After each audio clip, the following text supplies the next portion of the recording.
The next part of the program is we would like to go through some reflections that certain individuals have about Mom and Daddy during their 50 years. The first person that I would like to introduce is a longtime family friend of Daddy's. He's a gentleman that went to school with Daddy just a few years ago back at Boyce. He lives in Texas, he operates his own business, and we're certainly proud that Mr. R.J. Lemoine came here to join us on this occasion. Mr. Lemoine.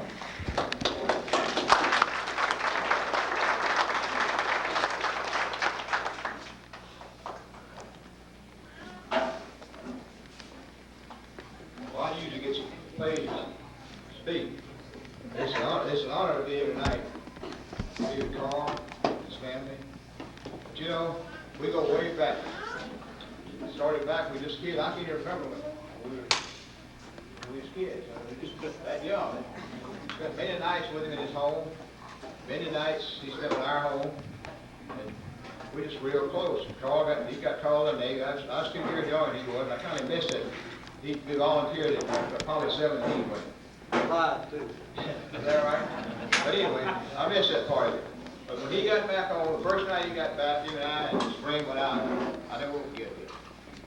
It was a good time, didn't it? Don't tell him what we were. Oh, no, don't tell. You know, the fun memories I remember about him is one time we was all swimming. We all went nude when we was kids, you know, in these creeks. We'd go nude swimming, you know.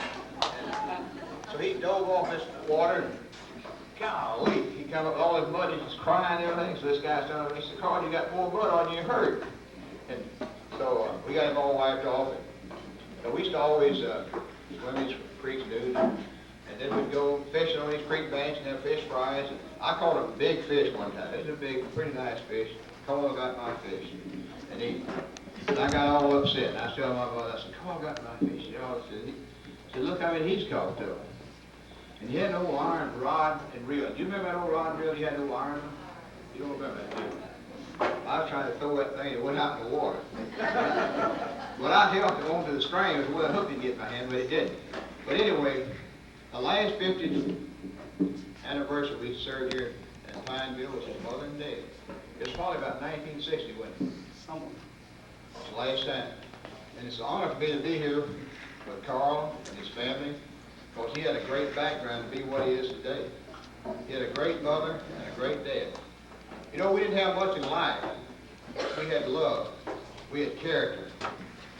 Today, families don't have character like they did when we were coming up. But you know, I thank God for my heritage, and I know he does his. And where I bought a place on a White Oak Lake in Arkansas, it's 19 miles where his dad was raised. And he always talked about Prescott, Arkansas, his dad did. Talked the World Hall of Uncle Bill, he was a great man. And so I wish he could be here to see this today. He'd be so proud of me because I'm in Arkansas. And I happen to marry a girl from Arkansas. And Arkansas through and through.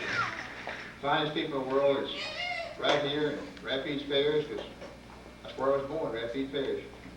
And I love it here. I still have heritage here. And I just hope and pray God that I could be an example of my grandkids and children like Carl and Georgia has. I don't know George as well as I do know Carl, but I do know one thing, he's always been a good person. And we did some few bad things, but I guess all young men do. But, you know, thank God we're Christians, and we know God will bless us for the things we did. I've been blessed so much, I couldn't tell you. At one time I thought everything in the world was money. That's all I wanted is money. But I found one thing in life, it's not money that makes you happy. It's Jesus Christ. And I thank God for having him in my heart. And I've had a blessed life. I have 5 children. He's never given me any problems, and I thank God for that. And I see your 7 kids, 5 grandchildren. And God, what more can a man and a woman want for a blessing?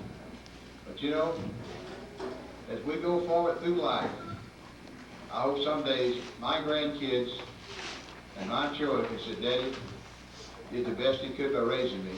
And that's what I've always tried. Because, you know, I remember once President Bush says, you know, families are not together anymore. And that is so true. We've got to bring our families together. We've got too much dope on the street, and what's caused it? It's families. It's not that love in the home like it used to be. And I'm not condemning the young people, don't get me wrong, because there's lots of good young people today. But I want you to know one thing. I'll always remember Carl as a friend. I'll always remember his sweet mother and dad. It was just like my mother and dad, and they were a blessing to me. So many times I did wrong, but his mother talked to me so sweet, so kind, and I'll never forget those advice she'd give me. And you know, I'm trying to pattern my life at some of the things she's told me, and it's worked out for me. And I want you to know she gave me a pot that belonged to her mother, and I still have it, teapot. Money could not buy it.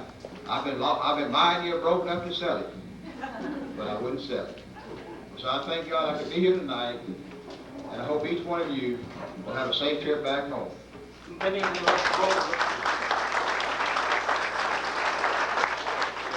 know this wasn't in the program, but I want you to know, RJ, you people don't know nothing about salmon gumbo.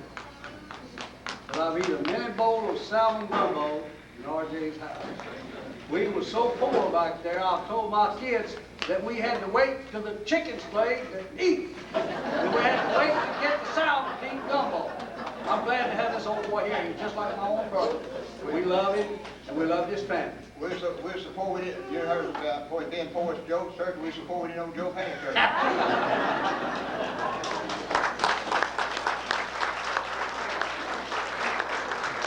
Thank you very much.